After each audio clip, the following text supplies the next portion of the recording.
economy of Australia really depends on the Indo-Pacific.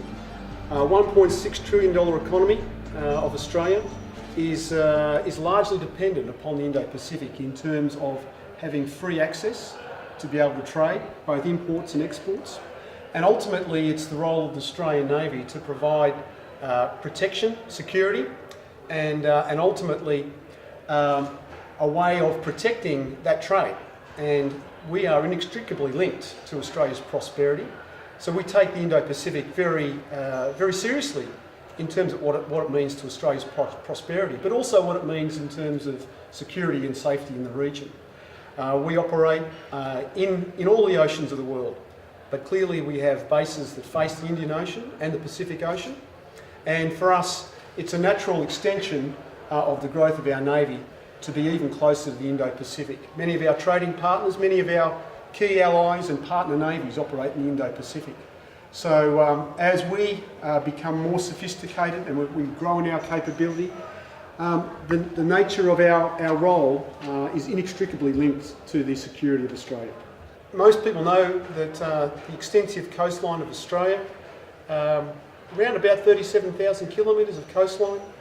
Our area of responsibility in terms of the water space around Australia is about 6 million square miles. And we have an area of responsibility that's equal to 1/10 of the Earth's surface.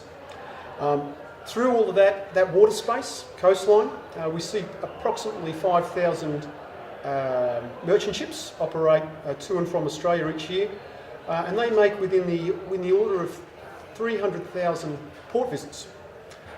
Each of them bringing a significant amount of trade in and out of Australia that by volume equates to probably in the order of over 90% of trade that comes to Australia comes by the sea, and approximately 95% of the value of all goods in and out of Australia travel by sea. So statistically, that's pretty significant. If you were to deny that access to Australia, it would have a crippling effect on our economy and our way of life. The Navy has been engaged in Southeast, Northeast Asia for many, many years now. And while people are talking about our increased engagement, I'd like to make it clear that we never left.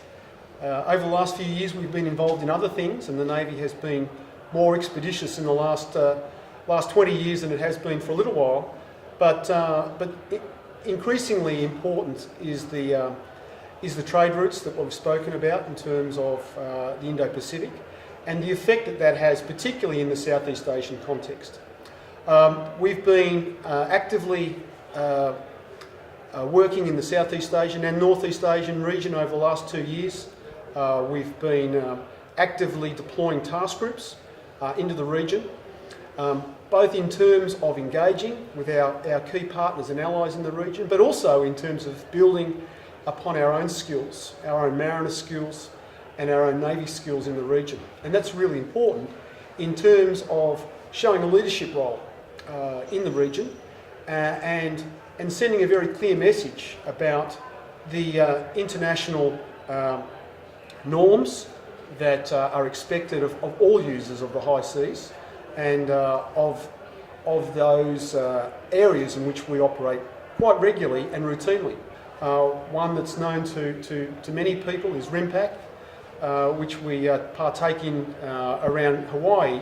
And typically when we transit to that exercise, we take part in exercises with other navies. We host our own exercise out of Darwin, Exercise Kakadu. We do that every 2 years, and we had a very successful Exercise Kakadu this year. 28 nations were represented, and we had ships from 14 countries around the world. So there's not too many days, months go by that we're not active in the region, either involved in bilateral or multilateral exercises. We have a huge obligation to ensure that we can continue to trade on all coasts of Australia.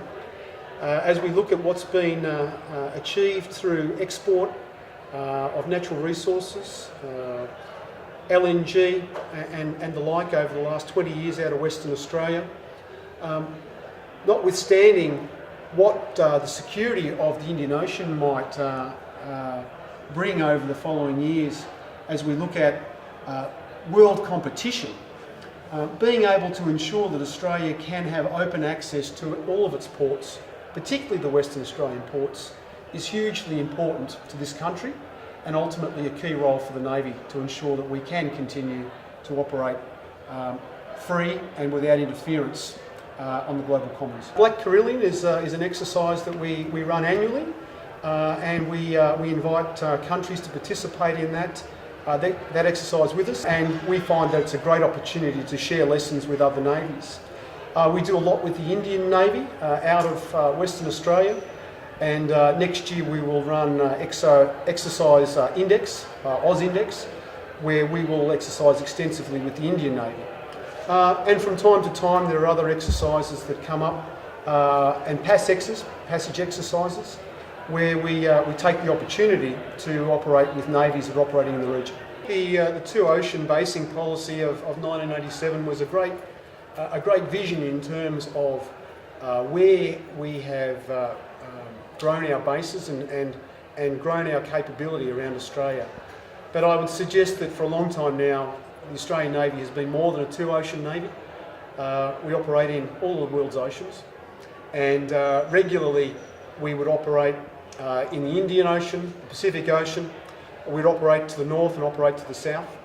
But specifically what the basing policy does allow us to do is look strategically into the Indo-Pacific as a seamless continuation of our naval engagement in the region. Many of the navies that we operate with also operate between the Indian and the Pacific Oceans. So for me, it is a continuum of relationships, it's a continuum of operations, and it's a continuum of capability.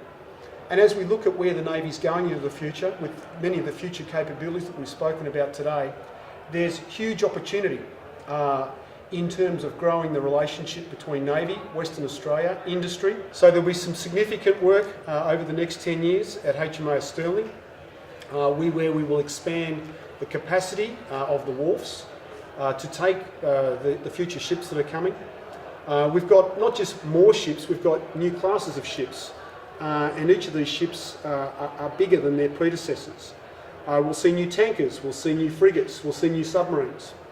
Along with that, we'll need greater sustainment facilities in terms of being able to maintain these future capabilities, and we'll need to have future training facilities that allow an expanded number of Navy ships and Navy people to train and operate here in Western Australia.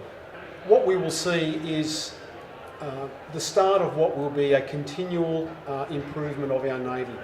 What's been announced over the last 2 years is really exciting in terms of what it means directly for the Navy.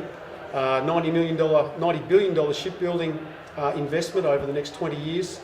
And we know what that will look like in terms of the submarine fleet, the frigate fleet, the offshore patrol vessels. But that won't be the end of it. We're already starting to think about what the future destroyer will look like. We've only just commissioned the second of the new 3 Hobart class frigates, destroyers. So this notion of a national enterprise around continuous shipbuilding will see a continual renewal of the fleet. The valley of death that's been spoken about in the past, my hope that is a thing of the past, and that we do have a vision for our Defence Force and for our Navy through successive governments that allow us to continually evolve through spiral development, if you will. Because ultimately, defence is not a part-time investment, it's a full-time investment. And we've seen announcements by governments as we aspire to greater spending in defence, and we're seeing a greater commitment, not just to the Defence Force, but what it means to industry.